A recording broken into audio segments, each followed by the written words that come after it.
संपूर्ण राज्यभरातून थंडी जवळपास गायब झाल्याचं चित्र आहे.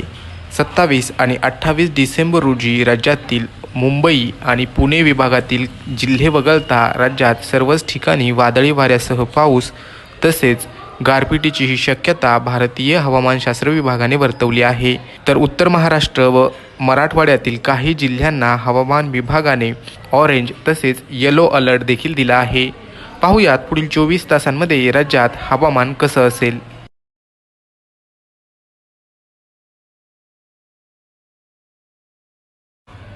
मुंबई शहर आणि उपनगरात सामान्यतः ढगाळ आकाश राहण्याची शक्यता आहे. तर मुंबईतील कमाल तापमान 32 अंश सेल्सिअस तर किमान तापमान 19 अंश सेल्सिअस एवढं राहणार आहे. पुणे शहरामध्ये 27 आणि 28 डिसेंबर रोजी ढगाळ आकाश राहणार असून काही ठिकाणी हलका पाऊस देखील होऊ शकतो. तर पुण्यातील कमाल तापमान 28 अंश सेल्सिअस तर किमान तापमान 19 अंश सेल्सिअस एवढं राहील. राज्यातील खराब हवामानाचा फटका उत्तर महाराष्ट्राला सर्वाधिक बसणार आहे. उत्तर महाराष्ट्रातील अहिल्यानगर, नाशिक, जळगाव आणि धुळे या जिल्ह्यांना ऑरेंज अलर्ट तर नंदुरबार या जिल्ह्याला येलो अलर्ट हवामान विभागाने दिला आहे. 27 डिसेंबर रोजी या जिल्ह्यांमध्ये तुरळक ठिकाणी गारपीट होण्याची देखील शक्यता आहे. 28 डिसेंबर रोजी उत्तर महाराष्ट्रात अनेक ठिकाणी मध्यम पावसाची शक्यता आहे.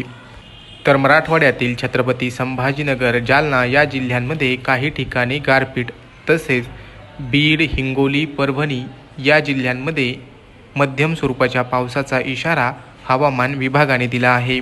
राज्याची उपराजधानी असलेल्या नागपूरमध्येही पुढील 2 दिवस मध्यम स्वरूपाचा पाऊस होऊ शकतो अशी शक्यता हवामान विभागाने वर्तवली आहे. तसेच उत्तर विदर्भातील काही जिल्ह्यांमध्ये मध्यम स्वरूपाच्या पावसाची शक्यता आहे. विदर्भातील नागपूर, अमरावती, चंद्रपूर, भंडारा आणि गोंदिया या जिल्ह्यांना 28 डिसेंबरसाठी येलो अलर्ट देण्यात आला आहे. तर मंडळी, हा होता संपूर्ण राज्यातील तापमान, हवामान तसेच पावसाच्या स्थितीचा आढावा.